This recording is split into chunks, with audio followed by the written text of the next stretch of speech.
Good evening class अड्डा 247 में आप सभी का स्वागत है। तो जैसा कि आप जानते हैं, थंबनेल से आपको पता ही चल गया होगा, आज का टॉपिक है मैकेनिक्स, यांत्रिकी भाग 1 से स्टार्ट करेंगे। यांत्रिकी का कुछ भाग हमने लिया भी था पिछली कक्षाओं में, लेकिन उनका कोई मतलब नहीं था क्योंकि क्लास बफरिंग हो रही थी, काफ़ी नेट की समस्या थी। ठीक है, तो चलिए इस क्लास को स्टार्ट करते हैं और सबसे पहले हम चलेंगे न्यूटन्स लॉ ऑफ मोशन में। ठीक है, रही बात वेलोसिटी, एसिलरेशन, ये आपसे वैसे पूछा जाता नहीं है और फिर भी यहाँ जब उसका संदर्भ आएगा तो उसको हम एक्सप्लेन कर देंगे। ठीक है, कुछ चीज़ें हैं जैसे वेलोसिटी है, एसिलरेशन है, फोर्स है, ठीक है, उसको अलग से लेने का कोई मतलब नहीं है। तो मेन जो टॉपिक है न्यूटन्स लॉ ऑफ मोशन, जिसको हमें सीखना है, उसको आइए सीखते हैं और इसी के संदर्भ में जो भी कुछ आता रहेगा बीच में उसको हम समझते रहेंगे। ठीक है ना, आइए चलते हैं, स्टार्ट करते हैं। तो यहां हम बात करेंगे किसकी किसकी, एक तो Newton's first law of motion की बात करेंगे, दूसरा यहां पर आपको कुछ हम एग्जाम्पल देखेंगे न्यूटन फर्स्ट लॉ, जैसा कि ये सेकंड नियम का एग्जाम्पल है कि जो क्रिकेट का खिलाड़ी होता है वो बॉल को कैच करते समय अपने हाथ को पीछे की ओर लेके जाता है, सेकंड लॉ है। और एक्शन रिएक्शन फोर्स के बारे में हमें इसी में जानकारी मिलेगी। यहाँ आप देख रहे हैं बंदूक से गोली निकलती है और बंदूक से गोली का वेट जितना होता है, जिस स्पीड से जाती है, उसका जो मोमेंटम होता है उसी स्पीड से बंदूक को पीछे की ओर ढकेलती है। यानी कि कुल मिलाकर ये एक्शन रिएक्शन का ये भी प्रोसेस है। यहाँ पर देख रहे हो एक व्यक्ति किसी दीवार पर बहुत तेजी से अपने हाथ से तेजी से धक्का मारता है, जिसके कारण उसके हाथ में चोट लग जाती है। ये भी एक्शन रिएक्शन फोर्स का ही एग्जाम्पल है। और आसान शब्दों में बात करें तो न्यूटन के ये तीनों गति के नियम जो हैं वो प्रथम तो लॉ ऑफ इनर्शिया को दिखाता है, जड़त्व का नियम है। दूसरा संवेग का नियम है, यानी कि कंजर्वेशन मतलब मोमेंटम का लॉ है। और तीसरा है क्रिया प्रतिक्रिया, यानी कि एक्शन रिएक्शन फोर्स के बारे में बताया जाता है। फिर उसके बाद हम ग्रेविटेशन पे बात करेंगे। तो आइए हम सबसे पहले चालू करते हैं न्यूटन्स लॉ ऑफ मोशन, यानी कि न्यूटन की गति के नियम। तो न्यूटन की गति का नियम क्या कहता है? न्यूटन की गति का नियम यही कहता है, यदि कोई वस्तु, साधारण देसी शब्दों में समझो, बहुत ज्यादा फिजिक्स या फिर टेक्निकल शब्दों का इस्तेमाल करेंगे तो आप चीजों को समझ नहीं पाएंगे। ठीक है, तो आइए सामान्य भाषा में समझें कि यदि कोई वस्तु गति कर रही है, गतिमान है एक दिशा में, तो उसी दिशा में ही गतिमान अवस्था में रहेगी। समझ रहे हैं? यानी कि कोई वस्तु यदि यूनिफॉर्म मोशन में है तो वो मोशन ही करती रहेगी, वो अपना डायरेक्शन भी ऐसा नहीं हो सकता, वो अपना डायरेक्शन भी नहीं चेंज करेगी। एक मिनट क्लास,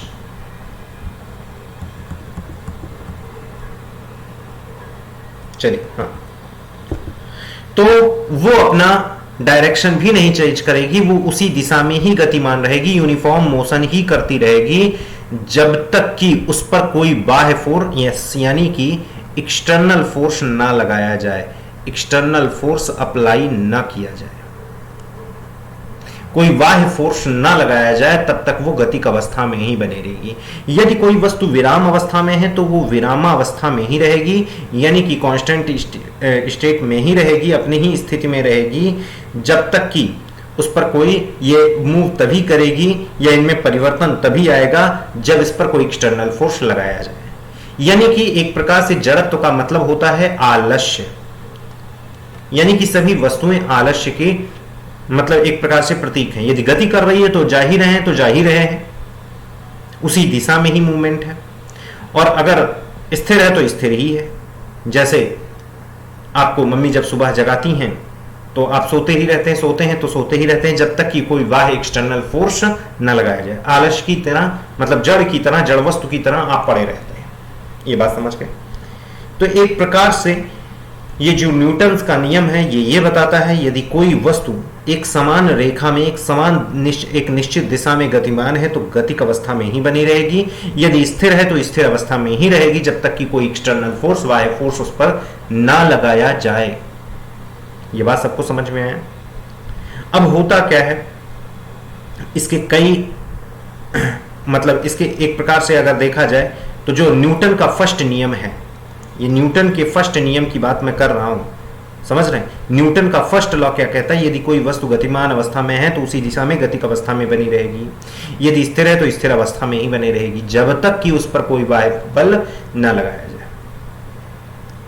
यानी कि इस जो न्यूटन्स लॉ ऑफ मोशन का फर्स्ट नियम है वो जड़त्व का नियम है। और जड़त्व, किसी वस्तु में जड़त्व है कि नहीं, ये कैसे, इसका मापन कैसे किया जा सकता है? किसी वस्तु में इनर्शिया है अथवा नहीं, ये जड़त्व कैसे पता करेंगे? अच्छा इसमें जड़त्व है, अच्छा इसमें इनर्शिया है। एक अपने दैनिक जीवन में क्या जड़त्व, आप जड़त्व का मतलब क्या समझते हैं?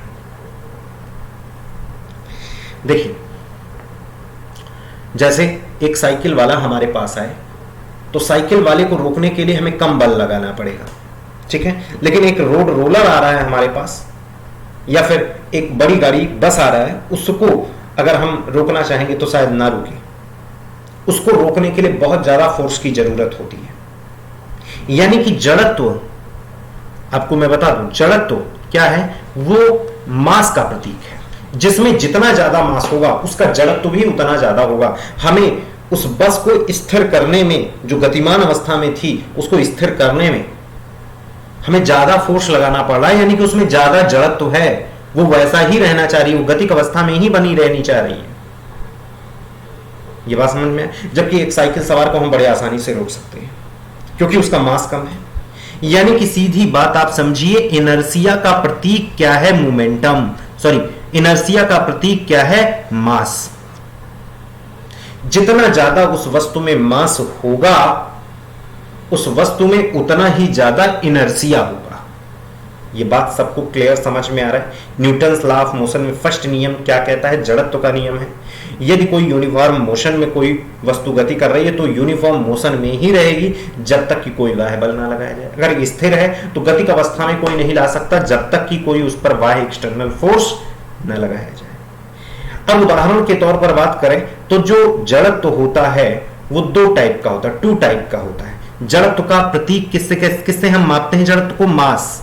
जिसका मास जितना ज्यादा होगा उसमें जड़त्व भी उतना ही ज्यादा होगा। ये बात क्लियर? अब मैंने क्या बोला? जड़त्व टू टाइप का होता है, इनर्शिया टू टाइप का होता है। इनर्शिया टू टाइप का है क्या? एक होता है स्टैटिक इनर्शिया, एक होता है डायनेमिक इनर्शिया। समझ रहे हैं? यानी कि एक होता है गतिक जड़त्व, एक होता है स्थैतिक जड़त्व। क्या होता है? एक होता है क्या भाई साहब? स्थैतिक जड़त्व। और एक क्या होता है? गतिक जड़त्व।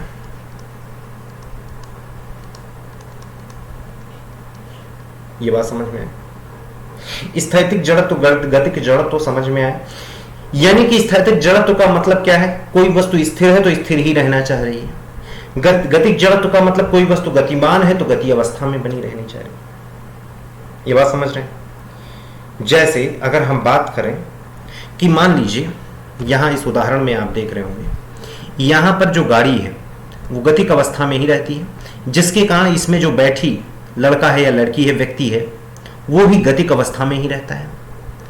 और मतलब इसके अंतर्गत जो व्यक्ति बैठा है वो गतिक अवस्था में रहना चाह रहा है, जो ये गाड़ी है वो भी गतिक अवस्था में ही रहना चाह रही है, डायनेमिक स्टेज में ही रहना चाह रही है। तो जब ये वस्तु, यानी कि जब ये कार आगे की ओर बढ़ती है और अचानक इसमें ब्रेक लग जाए या कोई वस्तु यहां पर स्थिर हो, खंभा हो, तो वहां पर अगर ये गाड़ी रुकती है तो आप देख रहे हैं ये व्यक्ति इधर क्यों जा रहा है? क्योंकि इस वस्तु की, इस व्यक्ति की बॉडी किस अवस्था में रहना चाह रही है? गतिक अवस्था में रहना चाह रही है। इसीलिए कहते हैं सीट बेल्ट बांधना चाहिए, क्योंकि आपकी बॉडी भी उसी हिसाब से गतिक अवस्था में रहती है। क्योंकि ये जो गाड़ी है ये भी गतिमान अवस्था में है, तो इसमें बैठा हुआ व्यक्ति क्योंकि इसके संपर्क में है इसलिए ये भी गतिमान अवस्था में रहेगा। और अगर ये रुका, अगर मान लीजिए इसको बाह्य फोर्स तो लग गया इस पर तो कोई बाह्य फोर्स नहीं लगा, ये तुरंत क्या हो गया? इस पर बाह्य फोर्स लगाकर इसको रोक दिया गया। भाई ये तो गतिक अवस्था में थी, कब रुक सकती है? जब तक कि कोई बाह्य फोर्स ना लगाया जाए। इसका बाह्य फोर्स तो ये क्या था? ये वस्तु है जो रोक दिया इसको, लेकिन इस पर कोई बाह्य फोर्स तो लगा नहीं, ये सीधे गतिक अवस्था में ही बनी रहेगी। और गतिक अवस्था में तभी जाके ये रुकेगी जब तक उस पर हवा का फ्रिक्शन, ठीक है ना, और जो बल था जो इस पर लगा हुआ था वो बल धीरे धीरे क्या होने लगता है, कम होने लगता है और अचानक व्यक्ति फिर यहां धड़ाम से गिरता है। ये बात सबको समझ में है। तो भाई साहब न्यूटन्स लॉ ऑफ मोशन में फर्स्ट नियम क्या बताता है, object at rest remain at rest and object in motion remain in motion with the same velocity unless, same velocity ये बहुत ही इंपॉर्टेंट शब्द है, उसी वेलोसिटी से, ये नहीं कि वेलोसिटी कम हो जा रही है, unless acted upon bye N unbalanced force. अगर यहां बैलेंस्ड फोर्स रखता, यहां बैलेंस्ड फोर्स लिख देता तो यानी कि यहां पर तो सब, मान लो ये वस्तु है, ये कार है, यहां से भी उतना ही बल लग रहा है जिधर इधर से भी बल, तो ये क्या होगी, ये तो बैलेंस हो जाएगी ना। अनबैलेंस्ड यानी कि इधर से तो लग रहा है, इधर से लग ही नहीं रहा है, अनबैलेंस्ड फोर्स। ये बात समझ रहे हैं। एग्जाम्पल के तौर पर देखिए, passenger still moving forward at the speed the car was moving, समझ रहे हैं, वो मूविंग अवस्था में। और बाय द वे, जैसे ये कोई गाड़ी हो और इस पर कोई व्यक्ति खड़ा हो, ये क्या हो, गाड़ी हो,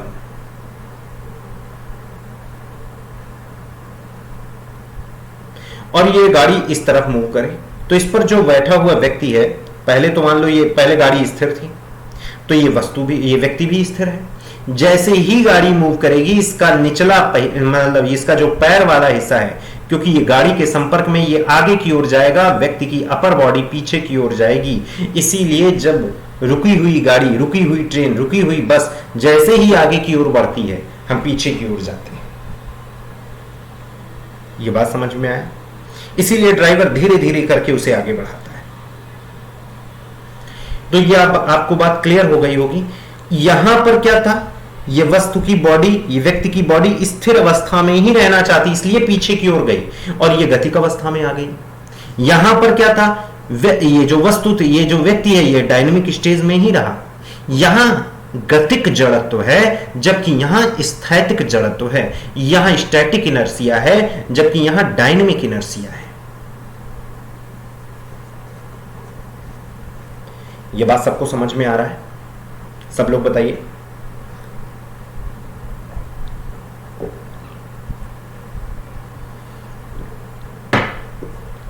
ये बात क्लियर? तो Newton's first law of motion यही बताता है।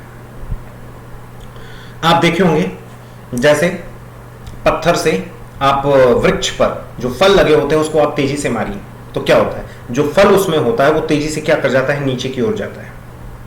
होता है ऐसा क्या कि जैसे वृक्ष है और वृक्ष पर फल लगे हैं और उन वृक्षों पर तेजी से आप क्या करिए, वृक्षों के जो फल लगे उस पर तेजी से मारिए तो पता क्या लगता है, जो स्थिति, वो तो जो क्या कहते हैं फल है, वो तो स्टैटिक स्टेज में अवस्था में रहना चाहते हैं, वो स्थैतिक जड़त्व की अवस्था में रहना चाहते हैं। और जैसे ही उस पर फोर्स लगता है,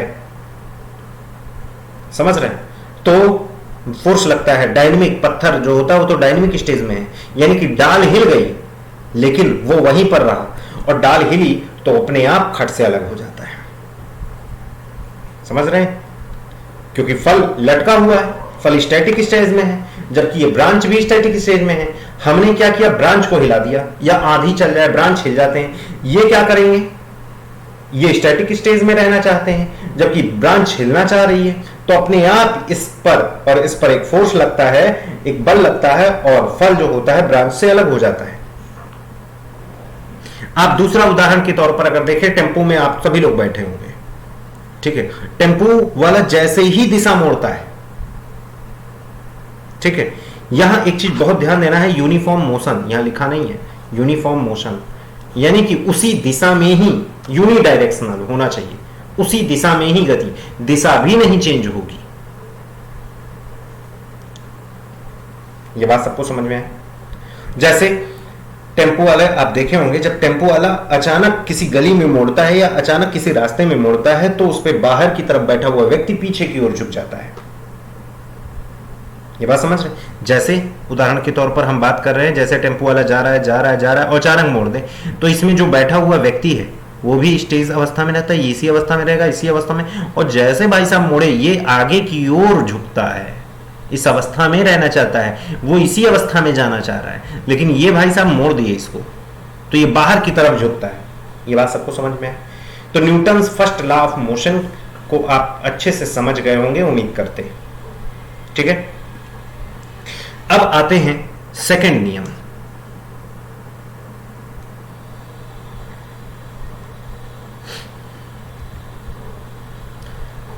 सेकंड लॉ ऑफ मोशन,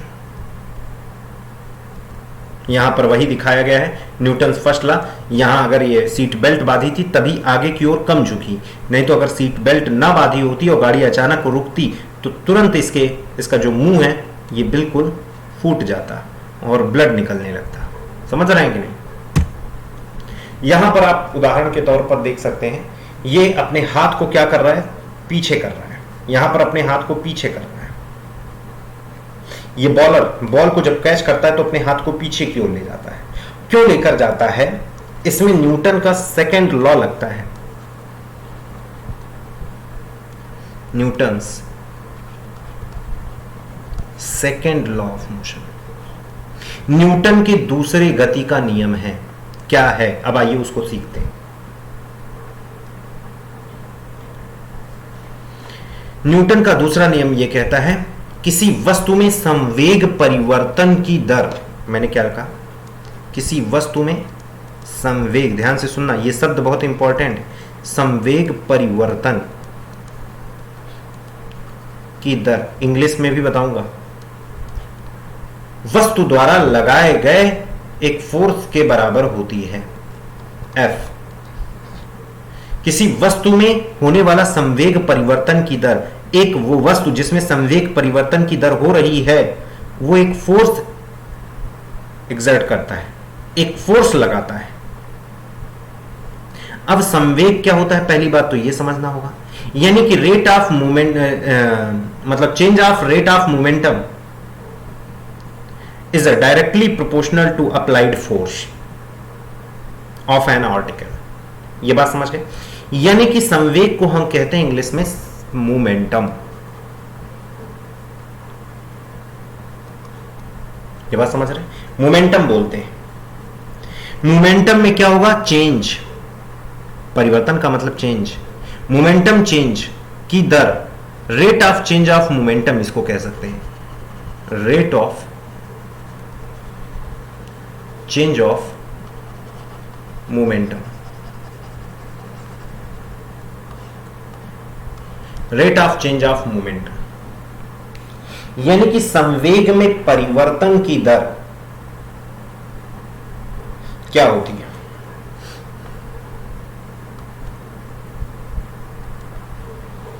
देखिए, पहली बात तो संवेग क्या होता है? द्रव्यमान गुणे वेग। वेग क्या होता है? वेग क्या होता है? Displacement upon time.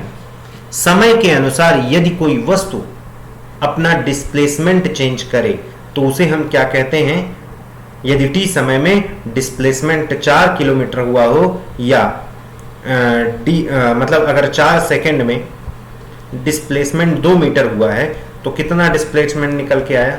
आधा, हाफ मीटर पर सेकंड या सेंटीमीटर, जो भी हो। अगर मीटर में दिया है तो मीटर पर सेकंड, नहीं सेंटीमीटर पर सेकंड या किलोमीटर प्रति घंटा, कुछ भी। यानी कि वेग क्या है? वेग क्या है? यदि कोई वस्तु A है और यहां से B तक जाती है तो कितना किलोमीटर तय की दूरी? मान लीजिए 2 kilometre, 2 kilometre.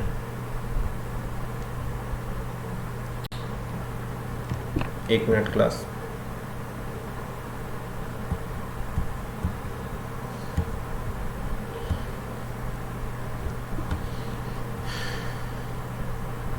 One minute please.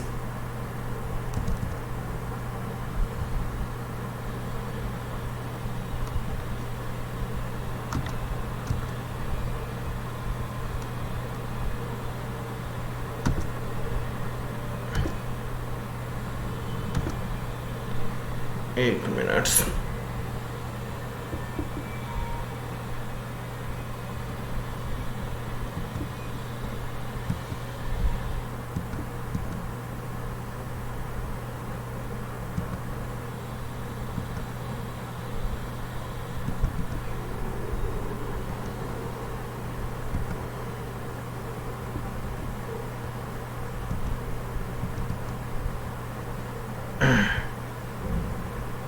Wait करिएगा क्लास, थोड़ा थोड़ा सिस्टम में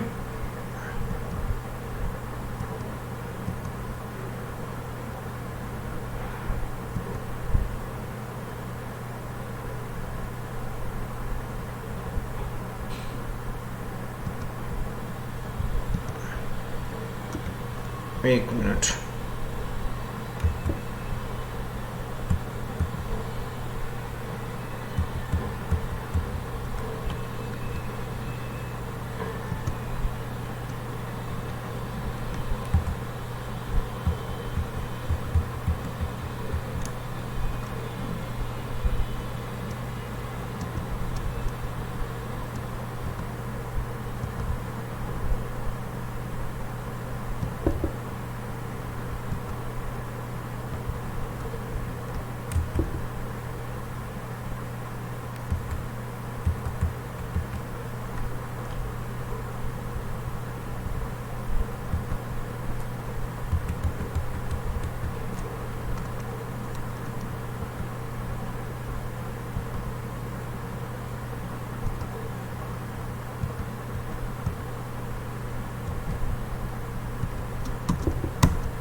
ओके क्लास, ठीक हो गया।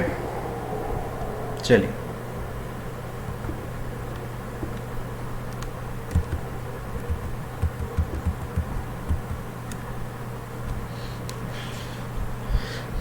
देखिए, हम संवेग को बता रहे थे, द्रव्यमान गुणे वेग के बारे में।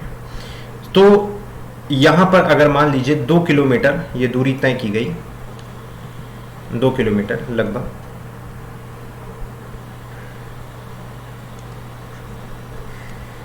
किलोमीटर, और समय लगा 4 सेकेंड, ठीक है। तो पता लगा 2 किलोमीटर अपॉन, किलोमीटर को मीटर में बदल दो, किलोमीटर 4000 मीटर हो जाएगा, अपॉन 4 सेकेंड, तो उस हिसाब से 2000/4 फिर हो जाएगा वही 500 मीटर पर सेकेंड। समझ रहे हैं कि नहीं? तो द्रव्यमान गुणे वेग होता है ये सारी चीजें।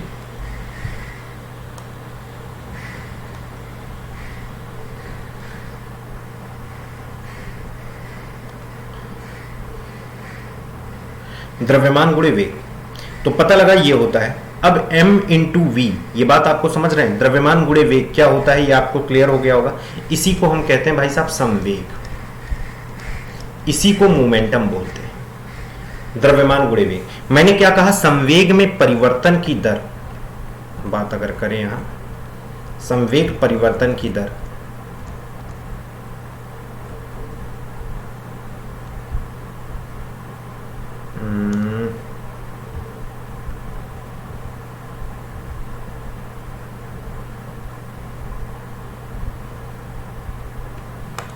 चलिए फिलहाल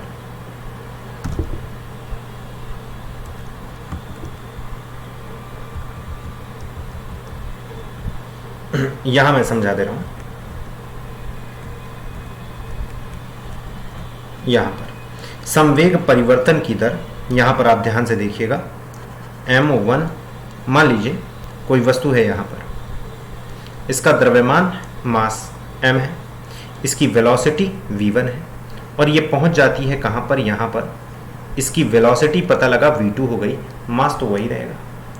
तो संवेग में परिवर्तन कितना हुआ? mv2 माइनस mv1, क्योंकि संवेग क्या होता है? m इंटू v होता है, यही तो होता है।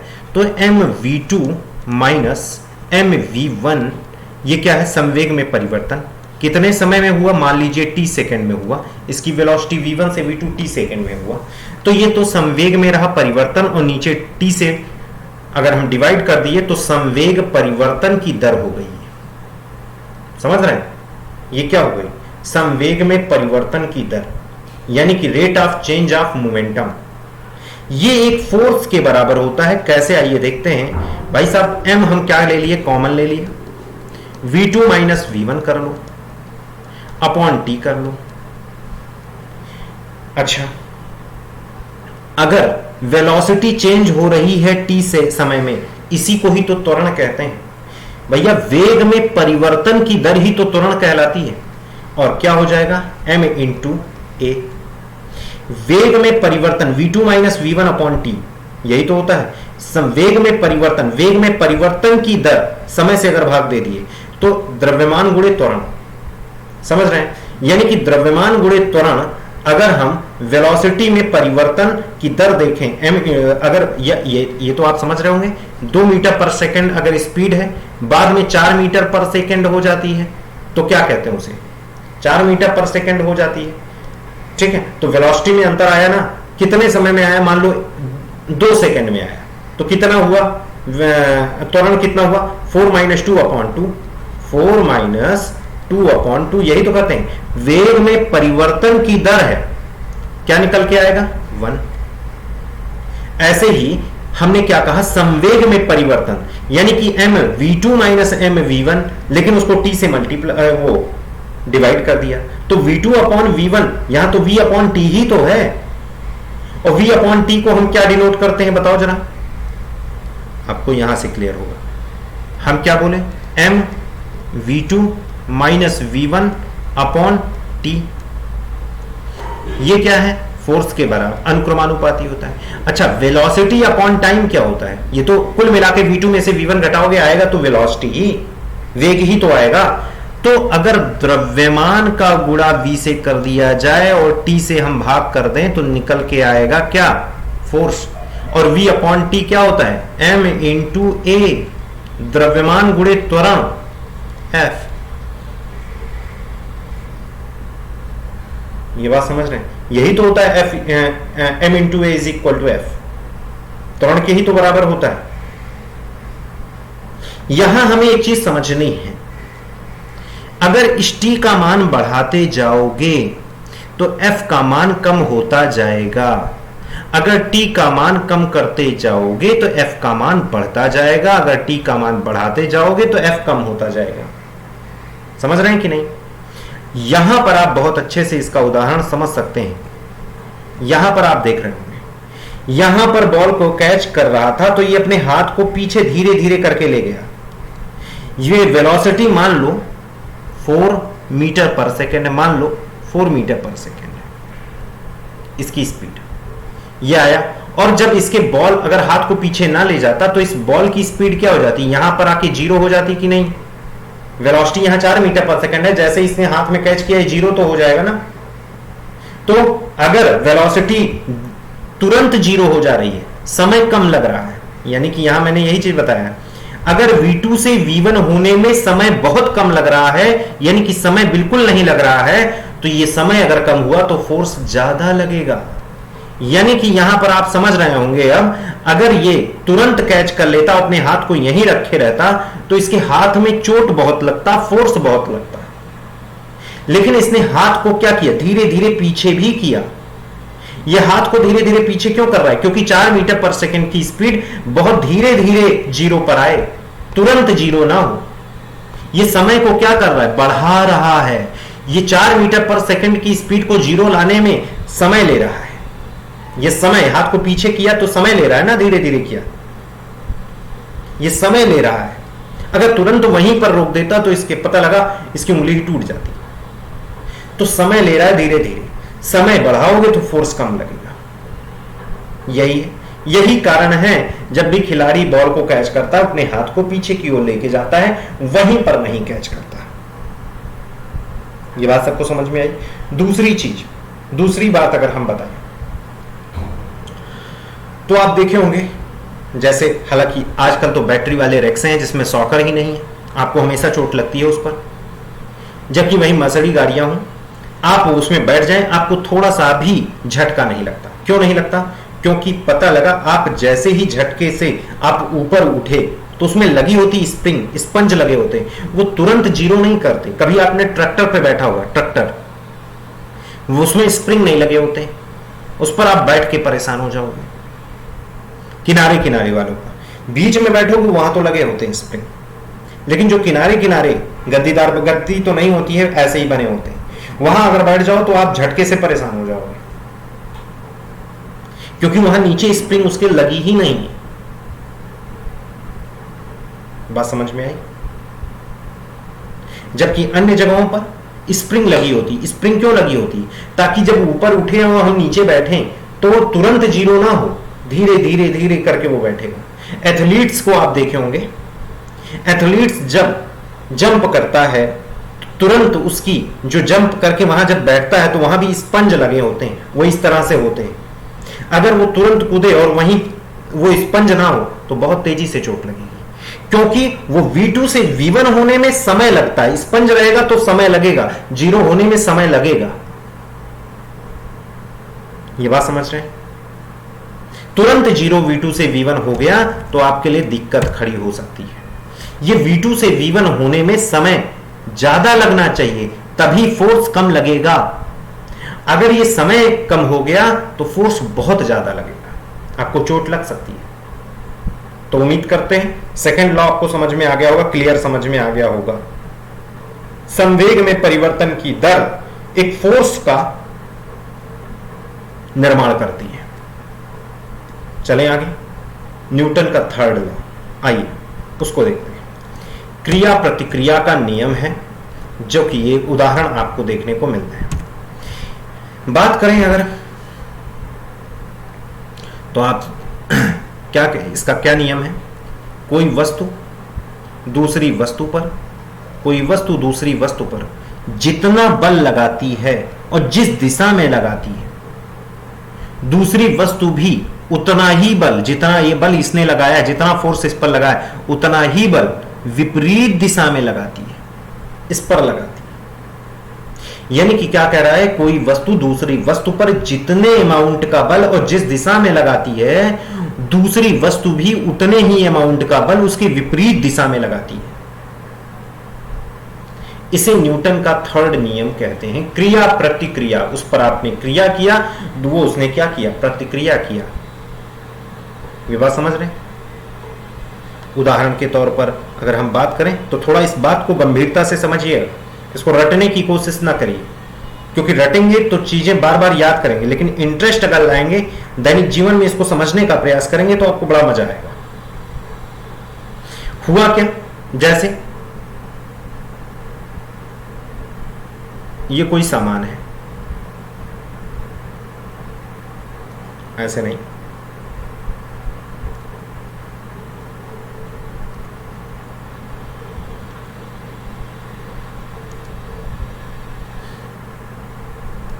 एक मिनट क्लास, यहां पर कोई वस्तु रखी हो,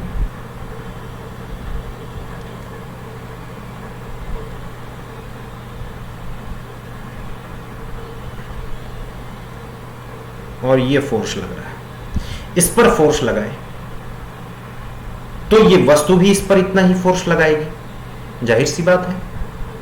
ठीक है, इस पर आपने फोर्स कितना लगाया? 2 न्यूटन। इसने भी इस पर कितना लगा दिया? 2 न्यूटन। थोड़ा मैं फोर्स को अलग से दिखाने का प्रयास करता हूं तो ज्यादा समझ में आएगा। ये कितना न्यूटन है? 2 न्यूटन। इसने कितना फोर्स लगाया इस पर? 2 न्यूटन। 2 न्यूटन फोर्स इधर लगा, 2 न्यूटन फोर्स इसने इस पे लगा दिया। लेकिन एक चीज मुझे ये बताओ कि जब क्रिया प्रतिक्रिया का नियम है, ये तो न्यूटन का नियम है, कोई इसे काट तो सकता नहीं, उनसे बड़ा वैज्ञानिक तो कोई हुआ नहीं। तो ये बताओ कोई वस्तु गति कैसे करने लगती है? हमने इस पर जितना फोर्स लगाया वही हमारे ऊपर लग गया, उल्टा। तो वस्तु गतिमान क्यों है? वो गति की है, उसे तो स्थिर होना चाहिए। जब ये स्थिर रहता है, जब ये स्थिर रहता है तो कहते हो कि देखो क्रिया प्रतिक्रिया का नियम है, क्योंकि इसने भी 2 न्यूटन लगाया, हमने भी 2। लेकिन कभी कभी ये तो गति की अवस्था में आ जाती है, ये कभी कभी गतिमान अवस्था में आ जाती है, तो वह क्या वहां क्रिया प्रतिक्रिया का नियम नहीं लगता? तो आप कहोगे सर इसका फोर्स ज्यादा होता है इसलिए वो गतिमान। अरे भाई जब इसका फोर्स ज्यादा होगा तो इतना ही बल तो ये भी पीछे लगा रही है, गति की अवस्था में कैसे आ गई? मिसाल के तौर पर अगर हम देखें,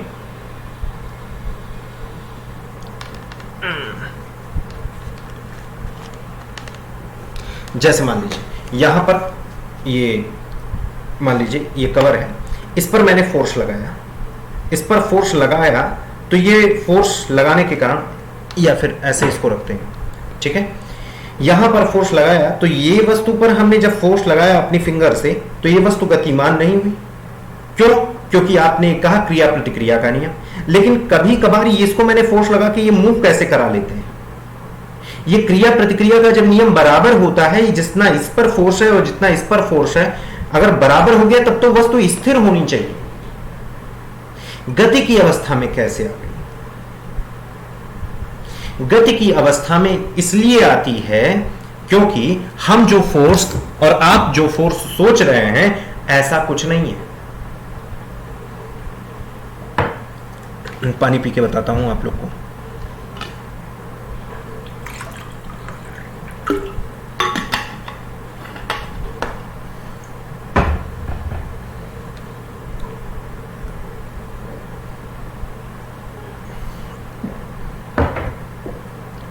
देखिए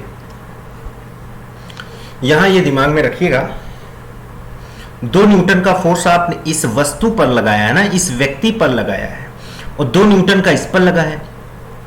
कोई वस्तु गतिक अवस्था में या विरामावस्था में, यानी कि कोई वस्तु स्टैटिक अवस्था या डायनेमिक स्टेज में क्यों होती है, कैसे होती है? उस पर लगने वाले टोटल फोर्स से। अगर टोटल फोर्स लगने वाला बैलेंस्ड हो गया तो वो गति अवस्था में नहीं आ सकती। अगर अनबैलेंस्ड है तो गति की अवस्था में आ जाएगी। जैसे अगर 2 न्यूटन का फोर्स इस पर लगाए, इसको इधर तो मूव करना चाहिए, लेकिन पता लगा यहां नीचे फ्रिक्शन भी 2 न्यूटन का मिल गया इस दिशा में, तो बराबर।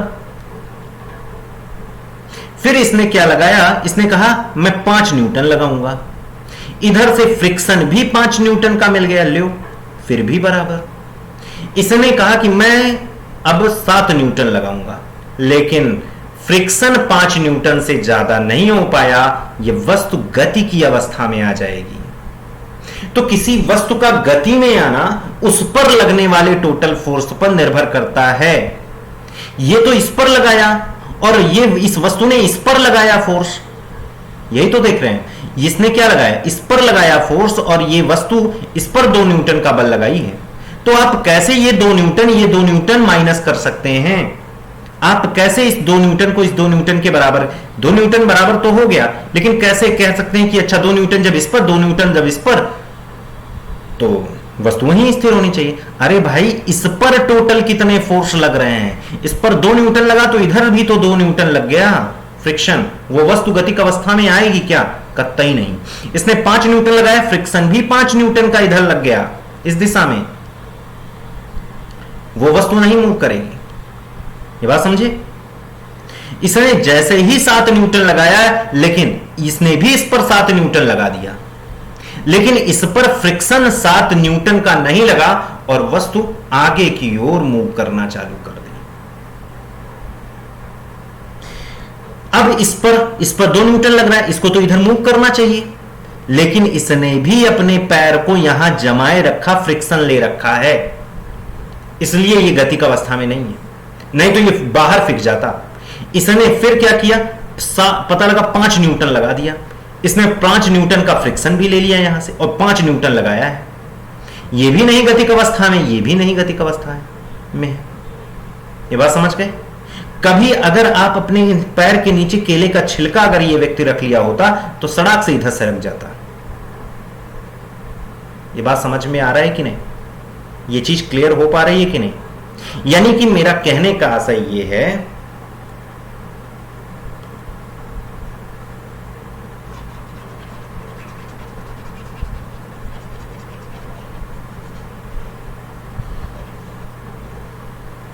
मेरा कहने का मतलब सिर्फ इतना है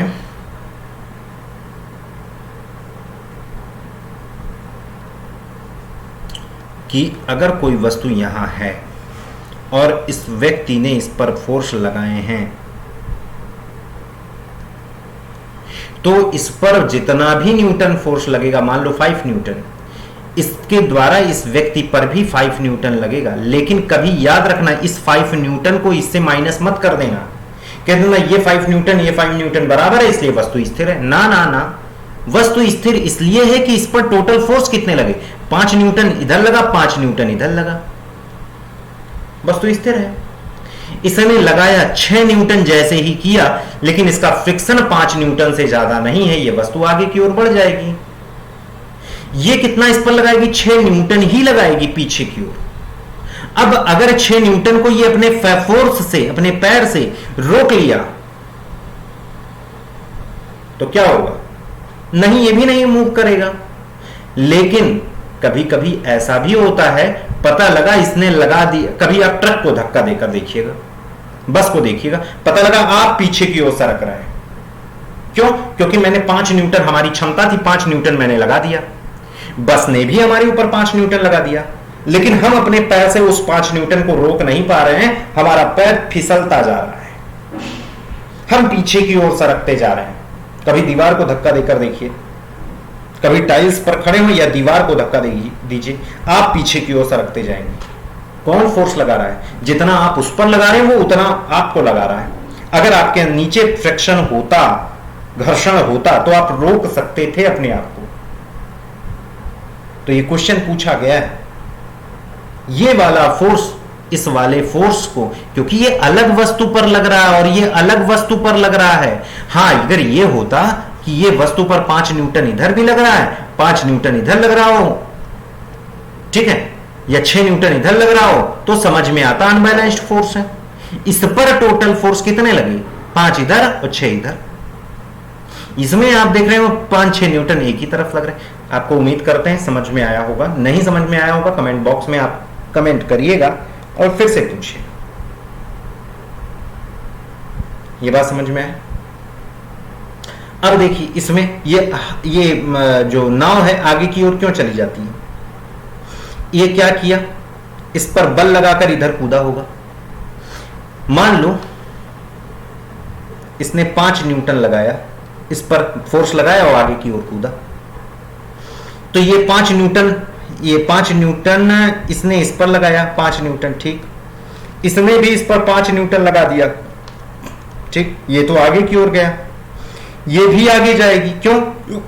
क्योंकि पता लगा जो पानी का फ्रिक्शन है वो मात्र 2 न्यूटन है, तो 3 न्यूटन भैया ऐसा है ना कि इसको मूव करा सकती है। नहीं समझे?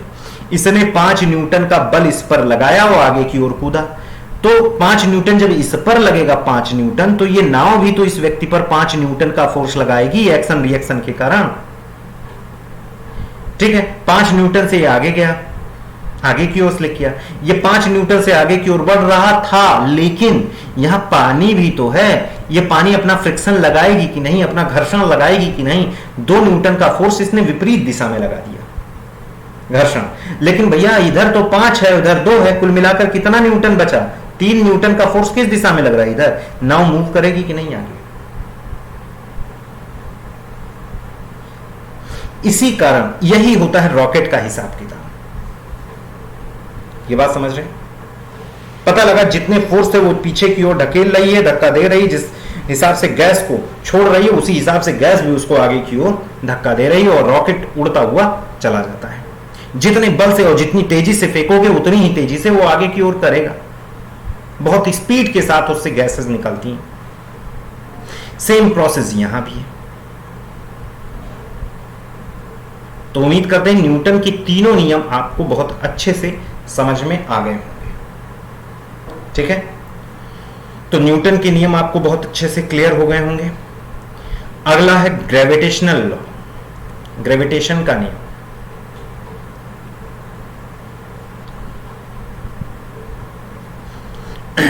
तो ग्रेविटेशन के नियम को हम अगली क्लास में चर्चा करेंगे। आज के लिए सिर्फ इतना ही। न्यूटन्स के लॉ आपको क्लियर हो गए। अब हम ग्रेविटेशन पे अगली कक्षा में बात करेंगे, ठीक है। तो आज के लिए इतना ही रखते हैं, फिर अगली क्लास में हम आपसे मिलेंगे ग्रेविटेशन के साथ।